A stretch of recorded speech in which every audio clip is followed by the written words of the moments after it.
Kulele lebido, kulele dido. Oh, kuleleiko. Kulele lebido, kulele dido. Oh, kuleleiko. Kulele.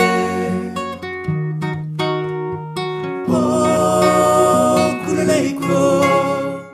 Yo creo que la clave de la economía feminista, o digamos el rasgo diferenciador, es que sitúa en el centro a las personas y su vida cotidiana, fundamentalmente, ¿no? Porque muchas veces hablamos de la vida y como que se nos llena la boca decir la vida, ¿no?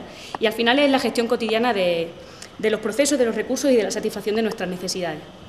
Y yo creo que esa es la clave de la economía feminista. Y siempre hablamos que hay como tres rasgos diferenciadores. El primero, precisamente, cuestionar los límites de lo que se considera convencionalmente como economía, esa economía centrada en los mercados, centrada en los movimientos de dinero. Es como, bueno, si situamos a las personas en el centro, el concepto de economía se nos amplía, porque tenemos que ampliar a nuestras necesidades, porque tenemos que ampliar a todas las esferas de generación de recursos para satisfacer esas necesidades, que no solo van a venir por los mercados, ¿no? Sino también por los hogares, por el Estado, por las redes sociales y comunitarias, etcétera, ¿no? Entonces, ese sería el primer rasgo característico de la economía feminista, ¿no? Bueno, esto de la economía vamos a darle una vueltecita, ¿no? El segundo es ver cuál es la importancia clave que tiene las relaciones de desigualdad entre los géneros en el funcionamiento de la economía. Porque economía feminista muchas veces parece que es hablar de mujeres y economía. Y no tiene por qué, o no solo, ¿no? O sea, estamos hablando en última instancia de cómo afectan los procesos económicos no solo de forma diferenciada a mujeres y hombres, ¿no? Sino ver cómo las instituciones, las estructuras sociales, incluso los propios conceptos que se manejan en el ámbito de la economía, están profundamente cruzados por estos ejes de desigualdad, ¿no? Y el hecho de que, lo que comentábamos al principio, que la economía convencional sea solo los mercados, implica que hay toda una parte oculta de satisfacción de nuestras necesidades en ese ámbito de lo doméstico, de lo privado, que no se está viendo, ¿no? Y ahí los ejes de desigualdad por género, con la división sexual del trabajo fundamentalmente y la familia nuclear tradicional, son ejes clave, ¿no?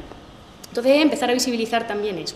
Y como tercer rasgo característico es que la economía feminista no es solo una rama de pensamiento, no es solo gente divagando en torno a cómo mezclar feminismo y economía, sino que, por supuesto, es una apuesta política, ¿no? Es acción. Por eso, academia y colectivos feministas y la calle tienen que ir de la mano, ¿no? Uno y otro deben recíprocamente.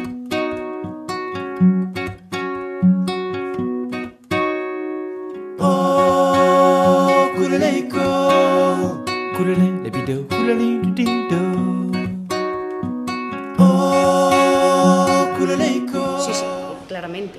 O sea, claro, no es que sea una excusa, sino que es que tiene que estar. Por eso muchas veces en economía feminista se habla de la metáfora del iceberg. Es esa idea de que para que la parte productiva flote, la parte mercantil, tiene que haber una parte oculta que se está sosteniendo fundamentalmente gracias o a partir del trabajo gratuito de las mujeres. Muchas veces se habla de la explotación de la fuerza de trabajo, ¿no? O de la explotación del trabajo mercantil para sostener o para hacer rentable o para alentar la tasa de ganancia. Pero se nos está olvidando que también se está produciendo esa explotación del ámbito de lo doméstico, con la división sexual del trabajo ahí como eje clave, y por supuesto también la desposesión de los bienes comunes y la explotación también de lo público, la apropiación de lo público, que al final hace que se pongan continuamente en jaque las condiciones sociales sobre las que las sociedades desarrollan su existencia. Es clave que eso esté oculto y no es casual. Y por ejemplo, estas contrarreformas neoliberales que nos vienen empujando desde últimamente, ¿no? que vienen golpeándonos de hace 40 años, pero ahora cada vez con más intensidad, es una muestra de ello, ¿no? Esa relectura del papel de las mujeres, esa vuelta al hogar, esa madre, ¿no? Esa madre, porque si no, no eres auténtica.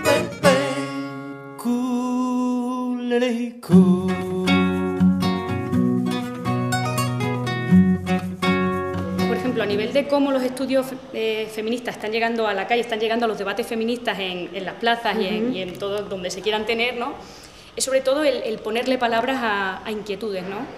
A esas frases hechas que las mujeres tenemos o tienen de, uy, pues si yo siempre estaba en crisis, ¿no? Es como los estudios feministas en economía lo que te permiten son probablemente ponerle conceptos, pero no tiene por qué ser unidireccional, o sea, es que bebe una de otra, entonces y cada vez es más explícito.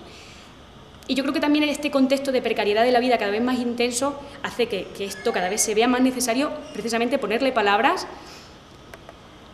y intentar comprender este engranaje perverso que lo único que está haciendo es mercantilizar nuestra existencia y poniendo la vida al servicio de todo lo que está pasando. J'avais tellement prié et tant marché parmi les vallées désertes, loin des Muchas veces me da la sentiers sensación de que que j'ai sí pu. cala, o sea, ya se habla de cuidado, no se habla de espacios de cuidados colectivos, sobre todo en espacios ecologistas también, ¿no? Es como el movimiento hermano, ¿no? Pero es verdad que a mí me da la sensación, por lo que vivo de forma personal, que muchas veces es pura estética. Que al final la lucha feminista siempre es la última.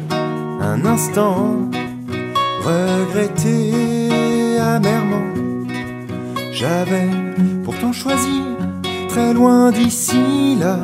O sea, yo creo que si en el horizonte tenemos esta idea de poner en el centro un modelo de organización social distinto, donde la vida esté en el centro y tal, es que eso no se consigue con tampoco una idea de buenas prácticas, sino que hay como que atravesar distintos niveles, desde lo personal, desde empezar a dejar de culpabilizarnos, a mirarnos desde la sospecha y empezar a ver qué consumimos, qué tipo de distribución del trabajo estamos llevando a cabo, tanto en nuestro ámbito más personal, más cercano, como en nuestro ámbito comunitario, social. O sea, empezar a pasar diferentes niveles, cuestionándonos, viendo las relaciones de poder que ejercemos. Es que yo creo que el primer paso es desmontar esto. O sea, y desmontarnos a nosotras y ver cómo reproducimos este iceberg desde el que hablábamos, ¿no? Y de ahí dar el salto a lo macro, que no es solo tanto pensar en los contenidos de las políticas, sino también en crear esas nuevas formas de decidir. Yo creo que ahí sí se están haciendo un montón de cosas, ¿no? Desde espacios que se están organizando en torno a otras lógicas que no es el ánimo de lucro, o que sí tienen mucho más en cuenta la reciprocidad, o espacios desde trueques, bancos de tiempo, en fin, todo lo que se viene haciendo desde la economía social y solidaria. Pero yo ahí siempre es como la alerta de, ojo, en estos espacios se está reproduciendo la división sexual del trabajo. Es como estar en esa alerta constante, pero dejando el látigo, que yo el látigo yo no tengo ganas de tenerlo en la mano, ¿sabes? Pero sí la sospecha y considerarnos que somos responsables de todo esto, que no culpables, pero sí responsables y sobre todo intentar ver cómo funciona esto para ver los huecos, para empezar a generar estrategias de desobediencia, de resistencia, de lucha que sean realmente eficaces. Y tenemos germen de cambio incluso en algunas políticas públicas. También tenemos espacios comunitarios donde estamos desarrollando otro tipo de lógicas, tenemos medios de comunicación alternativos, tenemos espacios de empoderamiento económico, tenemos herramientas. Lo que pasa es que tenemos que, yo creo que saber encontrar la sinergia.